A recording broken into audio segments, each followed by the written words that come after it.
चलिए, स्वागत है आप सभी को हमारे इस साइंस टॉनिक के यूट्यूब चैनल पर। हम लोग आज जो 12th फिजिक्स है उसका पहला चैप्टर स्टार्ट करेंगे। पिछले वीडियो में हमने प्रयास किया था कि आपके सिलेबस में क्या पढ़ना है, कितने नंबर का पढ़ना है और क्या क्या ज़्यादा इम्पोर्टेंट है, कौन सा सेक्शन ज़्यादा इम्पोर्टेंट है, उस सभी बातों को हम लोग कल देखे थे। और अगर बात करें तो हम लोग लगभग सिलेबस के बारे में कल जानकारी लिए थे और उसमें हम आपको बताए थे कि आप सिलेबस जो है, आपका जो पहला सेक्शन है, पहला जो चैप्टर है, उसको पढ़ने से पहले कुछ बेसिक आपको जरूरत पड़ेगा। तो उसी बेसिक को हम लोग आज स्टार्ट करेंगे। कुछ 2-4 वीडियो 5 वीडियो आपका बेसिक का चलेगा, उसके बाद हम चैप्टर में एंट्री मारेंगे ताकि आपको बीच में किसी प्रकार की परेशानी ना हो, किसी प्रकार का प्रॉब्लम क्रिएट ना हो, बाद में ये ना कहना पड़े कि सर ये नहीं पढ़ा है, डायरेक्ट कैसे आ गया। तो यहाँ हम सबको कवर करते हुए निकलेंगे।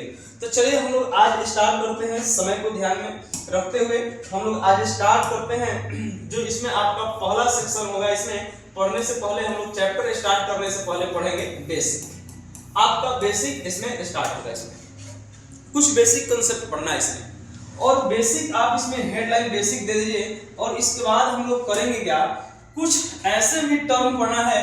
आप पहला हेडलाइन, छोटा सा हेडलाइन दीजिए जिसका नाम होगा ग्रीक अल्फाबेट, जिसका नाम है ग्रीक अल्फाबेट।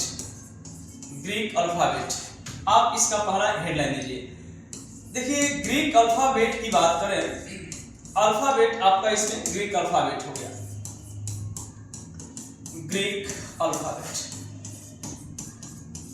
चलिए अब देखिए इसमें है क्या, ग्रीक जो ग्रीक है यह यूनान देश है, एक यूनान देश है, और यूनान की जो भाषा है और उस भाषा को हम लोग ग्रीक कहते हैं। और यही ग्रीक जो भाषा है वहां का जो अल्फाबेट है, जो हम लोग का अभी एबीसीडी है, एबीसीडी हम लोग पढ़ते हैं ए से जेड तक, तो वहां भी एक अल्फाबेट चलता है जो अल्फा बीटा गामा, इस तरह से अल्फाबेट चलता है वहां पे। अल्फा बीटा काई साई फाई बहुत सारा उसमें पढ़ना है। तो कुल मिला के उन सभी को देखना है, क्योंकि कई टर्म जैसे आपको पढ़ते पढ़ते कई बात ऐसा आएगा, जैसे वहां कभी कभी आएगा कि घनत्व को रो से सूचित करते हैं। तो आखिर ये रो है क्या? क्या इंग्लिश अल्फाबेट है? तो नहीं, ये ग्रीक अल्फाबेट है। ग्रीक जो है यूनान की भाषा है और वहां के अल्फाबेट को हम लोग ग्रीक अल्फाबेट कहते हैं। और सवाल उठता है कि आखिर ग्रीक ही क्यों, यूनान देश की भाषा को ग्रीक ही आखिर क्यों हम लोग यूज करते हैं? तो देखिए, शुरुआत की बात करें, शुरुआत में जो अधिकतर जो वैज्ञानिक रहे हैं, जो भी साइंटिस्ट रहे हैं, वो मैक्सिमम वैज्ञानिक लगभग यूरोपीय कंट्री का रहे हैं, यूरोपीय कंट्री का रहे हैं, यूरोप देश के ज्यादा रहे हैं। और खास करके यूनान जो देश है वहां के अधिकतर वैज्ञानिक रहे हैं। कई वैज्ञानिक आएंगे, यहाँ के जो देश के लोग थे, यूनान देश के लोग थे, यहाँ डेवलपमेंट पर ज्यादा ध्यान देते थे, खोज पर ज्यादा ध्यान देते थे। ये सब अंधकार युग से निकल चुके थे। हम लोग का देश जिस समय ये अपना साइंस पर भरोसा कर रहा था, उस समय हम लोग का देश धर्म पे भरोसा कर रहा था, धर्म पे ज्यादा फोकस करना था। हिंदू अलग फोकस कर रहा है, मुस्लिम अलग फोकस कर रहा है, ईसाई लोग अलग फोकस कर रहे हैं, सब अलग अलग जो धर्म के लोग हैं अलग अलग अपने धर्म पे फोकस किए हुए हैं। सब चीज के पीछे धर्म को जोड़ते थे। कुछ हो रहा था बस धर्म के भरोसे, इसमें किसी प्रकार का दिमाग लगाना था ही नहीं, कुछ दिमाग नहीं लगाना है। और धर्म के सहारे जब चल रहे थे तो इस एज को हम लोग अंधकार युग कहते हैं, इसी को डार्क एज कहा जाता है। तो ये तो हिस्ट्री की बातें हो गया, लेकिन इसीलिए हम आपको बताना चाहते हैं कि उस समय धर्म का लोग ज्यादा ध्यान देते थे और उस धर्म पे ध्यान देने वाले अधिक लोग थे। लेकिन कुछ ऐसे भी देश इस अंधकार युग से निकल चुके थे, जिसमें यह भी एक देश था ग्रीक, जिसका नाम है यूनान देश। और यहाँ के जो लोग थे अधिकतर वैज्ञानिक यहीं से डेवलप हुए हैं, यहीं से अधिकतर वैज्ञानिक खोज किए हैं। यहाँ तक कि आपको बताएं कि यही यूनान देश के हैं जो इतिहास के जनक हैं, हेरोडोटस, यही देश के हैं। आर्किमिडीज जो अपना सिद्धांत दिए हैं उत्प्लावन प्रकार में, उत्प्लावन बल हो गया, इसी में आर्किमिडीज का सिद्धांत आप पढ़े होंगे, यूनान के ही हैं। कई वैज्ञानिक आएंगे जो यूनान से हैं और यहाँ के लोग ज्यादा डेवलप किए हैं। तो जो देश के लोग डेवलप करेंगे, क्या नहीं चाहेंगे कि हमारा देश का नाम हो जाए?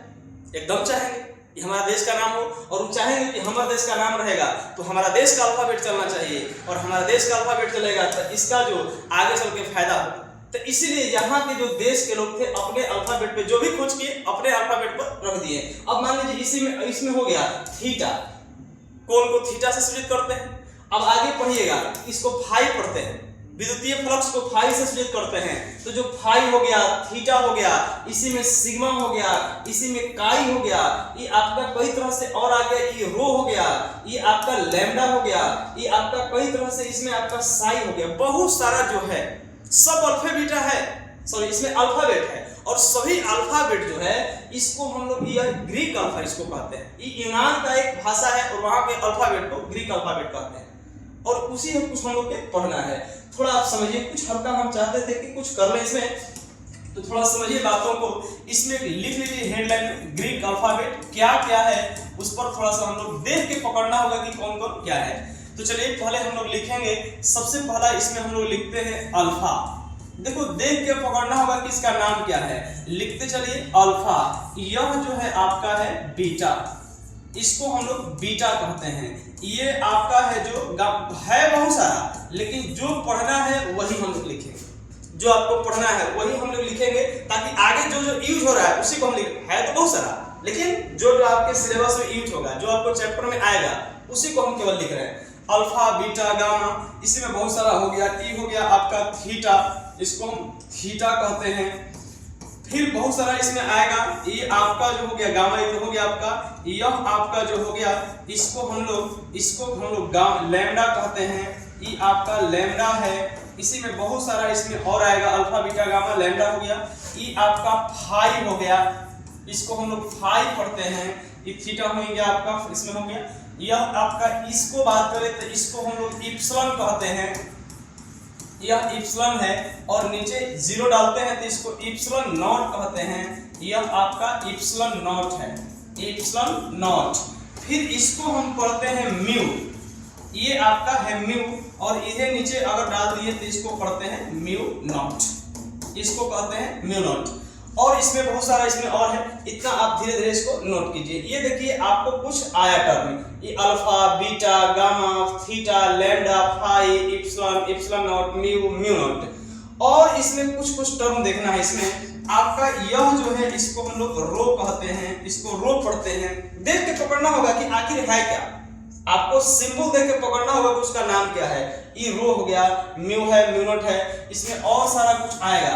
यह जो है आपको, इसको हम लोग ईटा कहते हैं, यह ईटा है। यह अगर हम ऐसे लिख रहे हैं, भी को डिजाइन कर रहे हैं तो इसको न्यू पढ़ते हैं, इसको न्यू पढ़ते हैं, और भी के डिजाइन में थोड़ा सा ऐसे जीरो मार दिए तो इसको न्यू नॉट कहते हैं।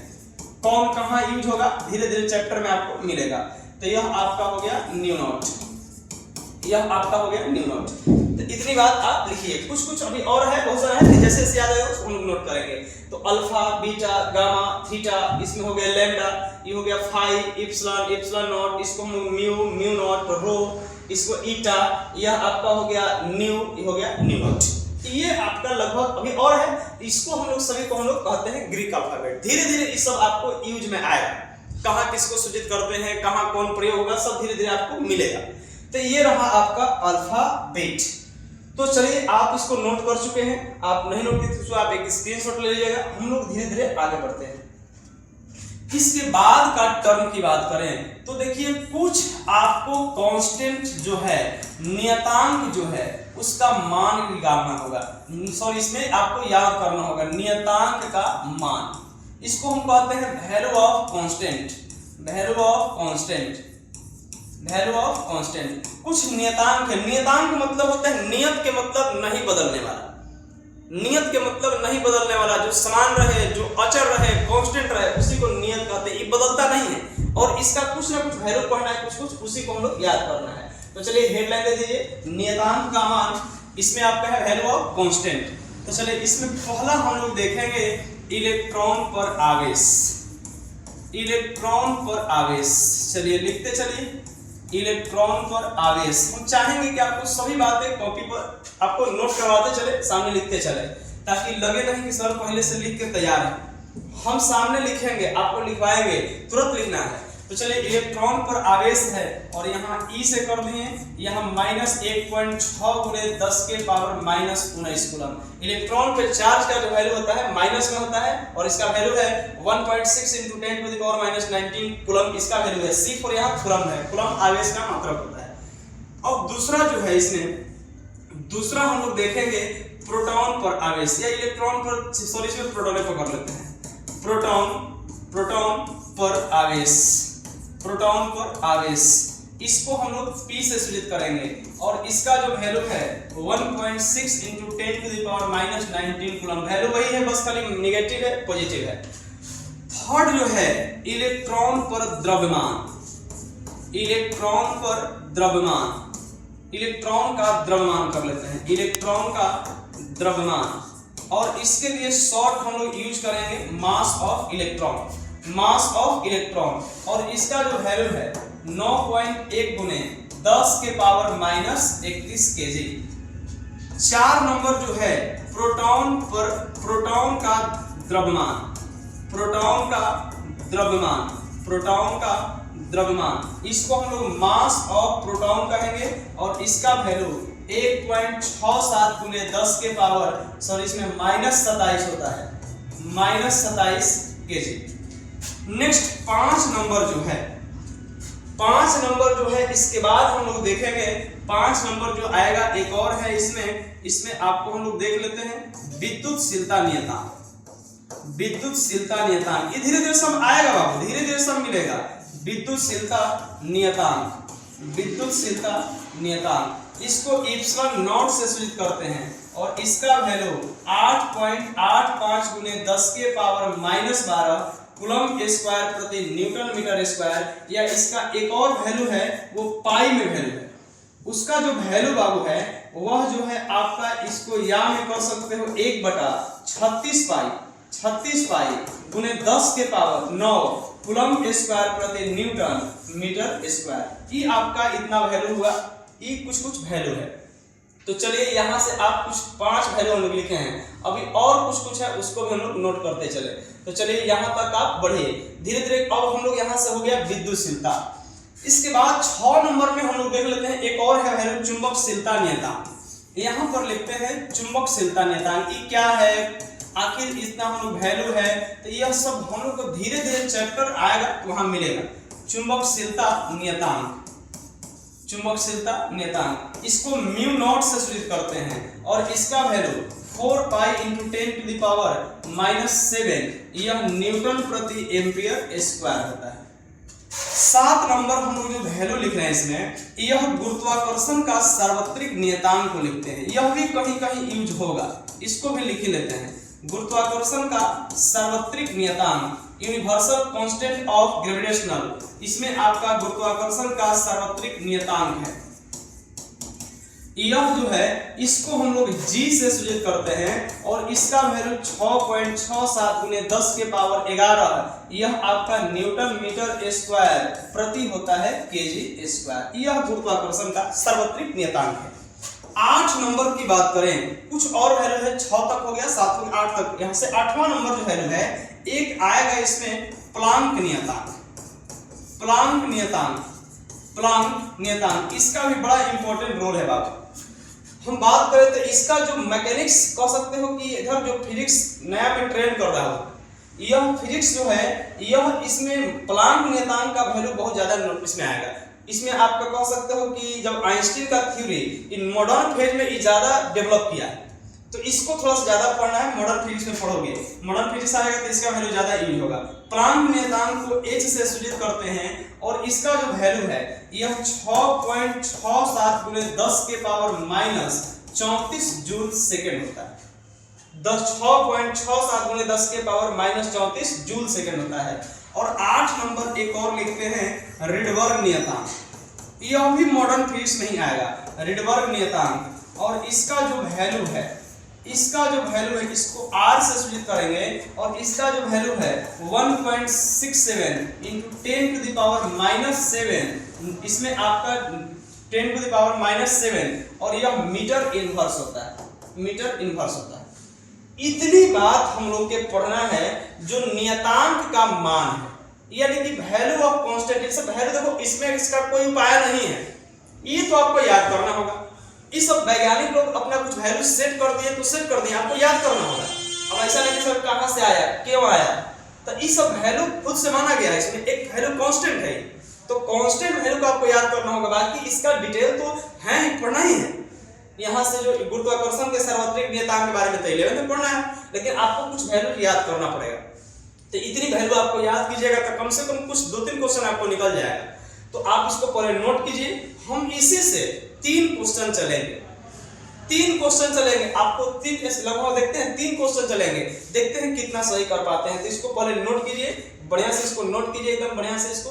अगर स्क्रीनशॉट लेना चाहते हैं तो ले सकते हैं। अगला हम ऑब्जेक्टिव की ओर बढ़ेंगे, तो जल्दी से इसको स्क्रीनशॉट लीजिए। चलिए इसमें हम लोग देख रहे हैं कि 9 वैल्यू पढ़ना है बाबू। तो चलिए इसमें हम इसका करते क्या है, इसको छोटा कर लेते हैं और सामने रख देते हैं, ताकि आपको लगे कि नहीं हम चोरी सामने करवाएंगे, रख के चोरी करना है। और देखते हैं फिर सही कर पाते हैं कि एकदम सामने चिट्टा रख के एकदम ऑब्जेक्टिव चलाते हैं, देखते हैं कि आप कितना सही कर पा रहे हैं। तो चलिए पहला ऑब्जेक्टिव की ओर बढ़ेंगे। इतना ही हम एक ऑब्जेक्टिव दे रहे हैं। चलिए इसमें देख क्या रहे हैं, पहला ऑब्जेक्टिव लिखते हैं, यदि इलेक्ट्रॉन पर तथा प्रोटॉन पर आवेश का मान क्रमशः E तथा P है तो निम्नलिखित में कौन सही है? निम्नलिखित में कौन सही है? ये आपका पहला ऑब्जेक्टिव है। और इसमें हम लोग चलेंगे A, B, C और है D। इसमें electron greater than proton, electron less than proton, electron equal to proton, इनमें से कोई नहीं, नन ऑफ दिस। अब सोचना है आपको कि क्या लग रहा है। सामने चिट्टा है, सामने चोरी कर सकते हैं। इलेक्ट्रॉन पर आवेश -1.6 × 10⁻⁻19 कूलम, एक पे +1.6 × 10⁻⁻19 कूलम। तो क्या लगता है, बराबर है कि ज्यादा कम है? तो इसमें आपको ध्यान रखना है। आप आंसर जो भी इसमें देखिए, इसमें आप देख पा रहे हैं कि इलेक्ट्रॉन पर जो आवेश है, इसका जो वैल्यू है ई माइनस में और ई वैल्यू है प्लस में। तो कोई बच्चा सोचेगा कि माइनस में है प्लस में, तो माइनस वाला कम और प्लस वाला ज्यादा, यानी कि प्रोटॉन ज्यादा और इलेक्ट्रॉन कम, प्रोटॉन ज्यादा इलेक्ट्रॉन कम, बी में टिक मार के निकल जाएगा। यही ब्रेक मारना है, देखो समझने की जरूरत है। इलेक्ट्रॉन पर जो आवेश का मान है 1.6 × 10⁻⁻19 कूलम, प्रोटॉन पर जो आवेश का मान है +1.6 × 10⁻⁻19 कूलम। आप क्वेश्चन में देखो, कह रहा है कि इलेक्ट्रॉन और प्रोटॉन पर आवेश का मान से बात किया है, किसी प्रकार के नेचर की बात इसमें नहीं किया है, प्रकृति की बात नहीं किया है, वैल्यू की बात किया है। और तुम देख पा रहे हो तुम कि दोनों में वैल्यू बराबर है। एक का नेचर है नेगेटिव, एक का नेचर है पॉजिटिव। वैल्यू बराबर है, खाली नेगेटिव पॉजिटिव का नेचर अंतर है। इसमें हमें नेगेटिव पॉजिटिव से कुछ बात नहीं किया है, नेचर का बात नहीं किया है, तो इसमें वैल्यू दोनों बराबर है। सही आंसर था सी। इलेक्ट्रॉन प्रोटॉन पर आवेश का मान बराबर होता है, बस खाली नेचर है माइनस में ही प्लस में। अरे जैसे सोचो ना बाबू, हम कहें कि एक लड़का है मोहन और दूसरा लड़का है सोहन। इसके पास हम चेक किए तो इसका बैंक बैलेंस था 1 करोड़, और इसका जब चेक किए तो इसका भी बैंक बैलेंस था 1 करोड़। लेकिन इसका हिस्ट्री चेक किया गया, जब इसका हिस्ट्री चेक किए तब पता चला कि कहीं ना कहीं घोटालाबाजी करके इस बैंक में इतना पैसा जमा किया है, कई तरह से धोखेबाजी करके घोटालाबाजी करके इतना पैसा जमा किया है। और इसका अच्छा खासा जॉब था, धीरे धीरे अपना इनकम बढ़ते गया अपना, और कई तरह से बिजनेस खोलने के बाद इसका इतना इनकम हुआ है। इसमें किसी प्रकार का कोई दाग नहीं था, ईमानदारी से पैसा कमाया हुआ है। इसमें कई तरह से पता चला कि दाग था, इसमें बेईमानी से पैसा कमाया हुआ है। हम तुमसे पूछे कि किसके पास ज्यादा पैसा है, पैसा दोनों के बराबर है, 1 करोड़ बराबर 1 करोड़। फर्क बस इतने है, इसका जो है ईमानदारी बेईमानी से है, इसका ईमानदारी से है, तो इसका नेचर का अंतर है, न कि धन का अंतर है। वही बात कहने है कि नेचर का अंतर है, न कि वैल्यू का अंतर है, इसलिए सही आंसर सी था। तो चलिए पहला ऑब्जेक्टिव आपका इसमें था आंसर सी। नेक्स्ट क्वेश्चन हम लोग लिखेंगे दूसरा नंबर, एक क्वेश्चन और चलते हैं, फिर इसके बाद हम लोग धीरे धीरे आगे बढ़ेंगे। चलिए इसमें हम लोग लिखेंगे क्या, यदि इलेक्ट्रॉन पर आवेश, चलिए इसमें देखते हैं इलेक्ट्रॉन पर आवेश, सॉरी इसमें इलेक्ट्रॉन पर दूसरा क्वेश्चन आप लिखिए इसमें, इसमें लिखेंगे यदि इलेक्ट्रॉन तथा प्रोटॉन का द्रव्यमान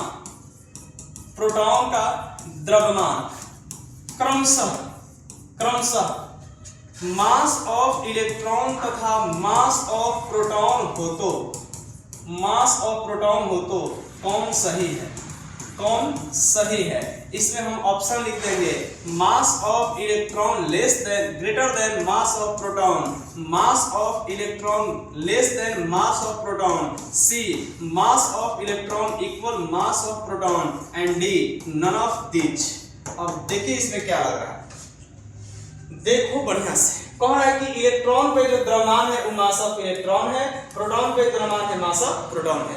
यानी कि मास ऑफ इलेक्ट्रॉन ये देख पा रहे हैं कि 9.1 गुने 10 के पावर माइनस 31 केजी है। Mass of proton 1.67 × 10 to the power minus 27 kg है। और कह रहा है कि दोनों के वैल्यू क्या बराबर है? तो वैल्यू बराबर नहीं है, ये माइनस में है, ये माइनस में है, लेकिन ये माइनस 31 है, माइनस 27 है।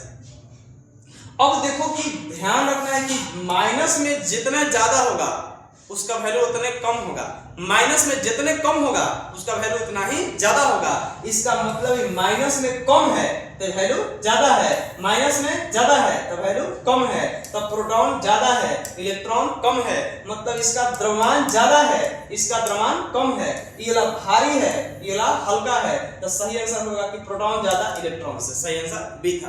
क्वेश्चन घुमा सकता है, कह देगा कि इलेक्ट्रॉन और प्रोटॉन में भारी कौन है, तो क्वेश्चन हो जाएगा कि प्रोटॉन आंसर इसमें हो जाएगा प्रोटॉन भारी है, इलेक्ट्रॉन हल्का है, कारण द्रव्यमान इसमें इसका फर्क। तो इस तरह से हम चाहेंगे कि कल से थोड़ा थ्योरी तो हो जाएगा, लेकिन ऑब्जेक्टिव थोड़ा सा हम पहले से सेट कर लेंगे। ऑब्जेक्टिव थोड़ा लिखने में समय लग जाता है बात, तो हम लोग ऑब्जेक्टिव जो भी होगा हम लोग देख लेंगे कि हाँ ये टॉपिक पढ़ाना है, तो उससे जो भी ऑब्जेक्टिव बन सकता है उसको पहले नोट कर लेंगे। अब बाकी आपका थ्योरी कंप्लीट इसी पर चलते रहेगा। तो चलिए इतनी दूर तक आपको याद कर लेना है, क्योंकि देखो जब तक तुम याद नहीं करोगे तो कुछ बस के बात नहीं बात। तुम सोच रहे हो कि बस बढ़ते जाए छोड़ते चल जाए, कुछ नहीं होगा। आपको जो पढ़ा रहे हैं दूसरे दिन एकदम पूरा उसको पचाओ, तब तो आगे तुम समझ पाओगे। तो इतनी बात को आप नोट करके आइएगा, और बाकी यह जो है याद कर लेना है, कौन क्या है कैसे क्या है देख लेना आपको। तो हम लोग चलिए कल मिलते हैं, बाकी यह याद करके पहुंचना है बढ़िया से। कल फिर से आइए, हम लोग देखेंगे तो अगले वीडियो में फिर बात करेंगे। इस पर आपको कुछ क्वेश्चंस रहेगा तो आपको ध्यान रखना है, इसको थोड़ा सा याद कीजिएगा। बाकी बेस्ट ऑफ लक, धन्यवाद, गुड नाइट।